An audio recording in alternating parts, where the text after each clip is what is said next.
नमस्कार दोस्तों, धर्म रहस्य चैनल पर आपका एक बार फिर से स्वागत है। आज हम रति प्रिया यक्षिणी की साधना के एक किए गए अनुभव के विषय में ईमेल पत्र के माध्यम से जानेंगे। तो चलिए शुरू करते हैं इनका यह पत्र और अनुभव और जानते हैं इनके साथ इस संबंध में क्या घटित हुआ था। नमस्कार गुरुजी, मेरा नाम अनुराग सिंह है और मैं लखनऊ का रहने वाला हूँ। यह अनुभव सिर्फ आपके ही चैनल पर भेजा जाएगा, इसकी मैं पूरी जिम्मेदारी लेता हूँ। गुरुजी, आपका चैनल मैं 2018 से देख रहा हूँ और देखते देखते इतने साल बीत गए कि पता ही नहीं चला। आपकी आवाज बहुत अच्छी है और अट्रैक्टिव, खासकर जब आप कहानी सुनाते हैं तो ऐसा लगता है कि मैं वो सब टीवी पर देख रहा हूँ। माता रानी से यही गुजारिश है कि आपका चैनल और आगे बढ़े ताकि ज्यादा से ज्यादा लोगों तक आपकी आवाज पहुंच सके। गुरुजी, आपके चैनल से मुझे इतनी जानकारी मिली है कि मैं कैसे शुक्रिया अदा करूं, समझ नहीं आता। गुरुजी, मैं अब अपने अनुभव पर आता हूं। यह अनुभव पिछले 10-15 दिनों का है और यह अनुभव मेरे कजिन का है जो अभी 14 साल का ही है। गुरुजी, मेरे कजिन भूत प्रेत और पारलौकिक दुनिया में बहुत रुचि रखता है। वो फोन पर अक्सर भूत के वीडियो सर्च करता रहता है और उनके बारे में जानकारी जुटाना चाहता है। गुरुजी, वो अक्सर मुझसे इन सब चीजों के बारे में पूछता रहता है और मैं भी जितना जानता हूँ उसे बता देता हूँ। ऐसा ही एक दिन वो शायद आपके चैनल पर किसी का अनुभव सुन रहा था। वो अनुभव रति प्रिया यक्षिणी का था। उस अनुभव को सुनने के बाद उसे बहुत जिज्ञासा हुई। फिर वह मुझसे इस बारे में बातचीत करने लगा कि वो कहाँ रहती है, कैसी दिखती है और भी कई सारी बातें। कुछ दिनों बाद मैंने देखा कि वह फिर से वही रति प्रिया यक्षिणी के अनुभव को सुन रहा था। उस समय मैंने उससे कुछ नहीं बोला, लेकिन जब उसने मुझसे बोला कि वह भी अब रति प्रिया के मंत्र का जाप करेगा तो मुझे बोलना पड़ा। मैंने कहा बस अब यही बाकी रह गया था, पढ़ाई तो करनी नहीं है, दिन भर बस मोबाइल देखते रहो। और डांट कर मैं वहां से चला गया। दूसरे दिन जब मैंने देखा कि वह फिर से मेरी मम्मी के फोन में वही अनुभव सुन रहा था तो फिर मैंने उससे इस बार प्यार से समझाया कि यक्षिणी और यह सब कोई मजाक की चीजें नहीं होती हैं, इसलिए तुम ज्यादा इनके बारे में अभी मत जानो। लेकिन गुरुजी, वो नहीं मान रहा था और जब भी उसे मौका मिलता वह फिर से वही रति प्रिया के बारे में सर्च करने लगता था। रात में वो मेरे ही पास सोता है।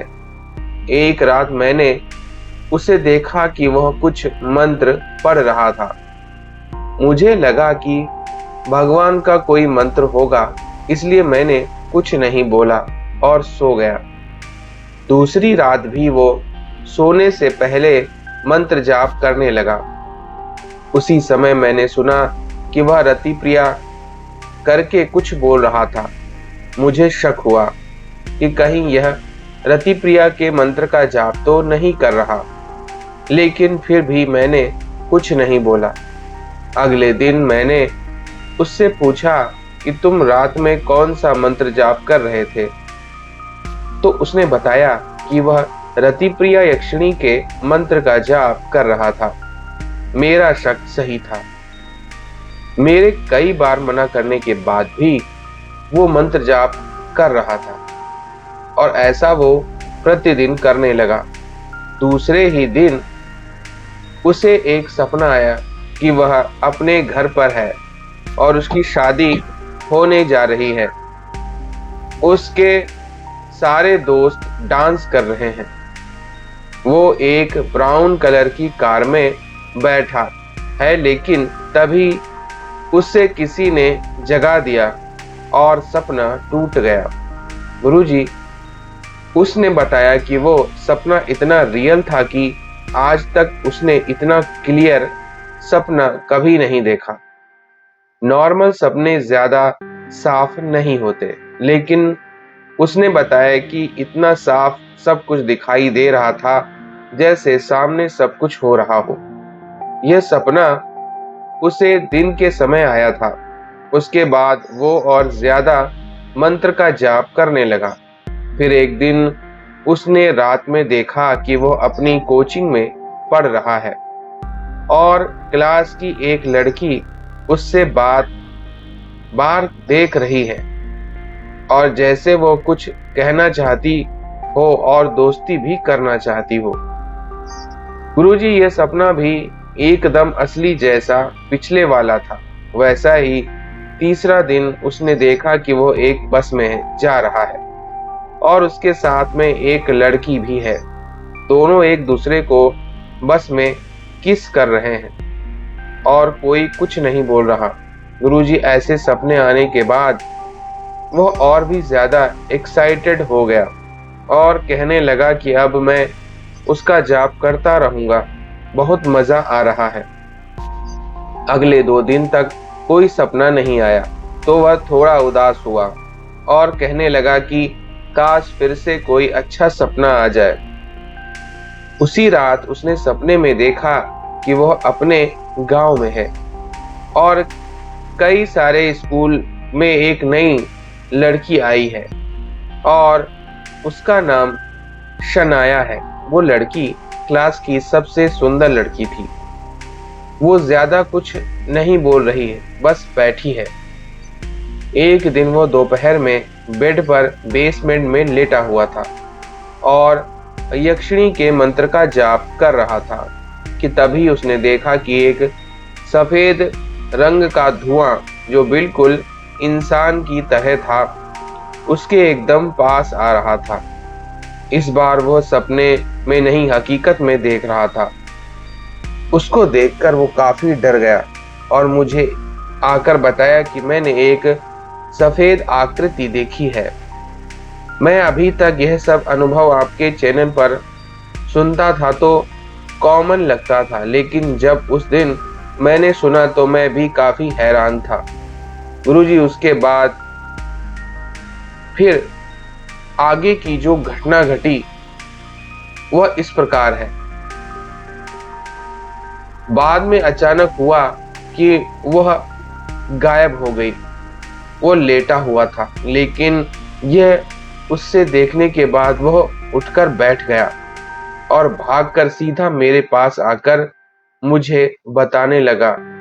वह थोड़ा डरा हुआ था, लेकिन मुझसे छुप रहा था। मैं उसे फिर समझाया कि अब इस समय जाप करना बंद कर दो, इससे पहले कि कुछ गड़बड़ ना हो जाए।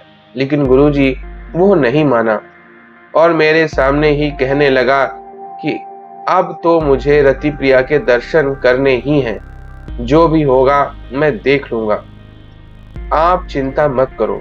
मैंने भी ज्यादा कुछ कहना जरूरी नहीं समझा, क्योंकि वह मेरी एक भी बात को मानने के लिए तैयार ही नहीं था। वो अपनी जिद पर अड़ा हुआ रहा। रोज की तरह जब भी मौका मिला तो वो जाप करने लग जाता। एक दिन फिर से वही वाइट आकृति दिन में उसे दिखाई पड़ी, लेकिन इस बार वह बिल्कुल नहीं डरा और अपनी जगह पर बैठा रहा। पिछली बार की ही तरह वो आकृति इस बार भी गायब हो गई थी। एक बात तो पक्की थी कि कोई ना कोई शक्ति अट्रैक्ट हो सकती है और वो रतिप्रिया ही हो, यह मैं नहीं जान सकता गुरुजी। लेकिन उसके बाद अगले 2 दिन तक उसे कोई अनुभव नहीं हुआ। इस बार से वो काफी ज्यादा बेचैन हो रहा था। वो बार बार यही कह रहा था कि मुझे रतिप्रिया के दर्शन करने हैं, लेकिन कुछ भी करना पड़े। फिर भी कोई अनुभव नहीं हो रहा था। फिर उसने मंत्र जाप करना बंद कर दिया और कहने लगा कि पता नहीं क्यों नहीं आ रही है। पहले तो अनुभव हो रहे थे, पर अब न जाने क्यों गलती हो गई है मुझसे। एक दिन ऐसे ही वो गूगल पर अप्सरा उर्वशी के मंत्र के बारे में पढ़ रहा था।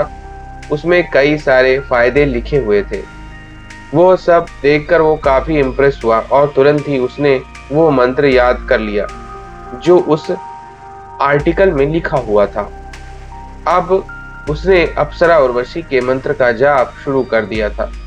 3-4 दिन तक तो कोई अनुभव उसे नहीं हुआ, पर एक दिन उसने दोपहर के समय सपना आया कि उसके छोटे भाई की पुलिस उसे पकड़कर ले जा रही है और घर में किसी बात को लेकर हंगामा मचा हुआ है। कि इस सपने के बाद जब वो सोकर उठा तो एक बड़ी अजीब चीज देखी।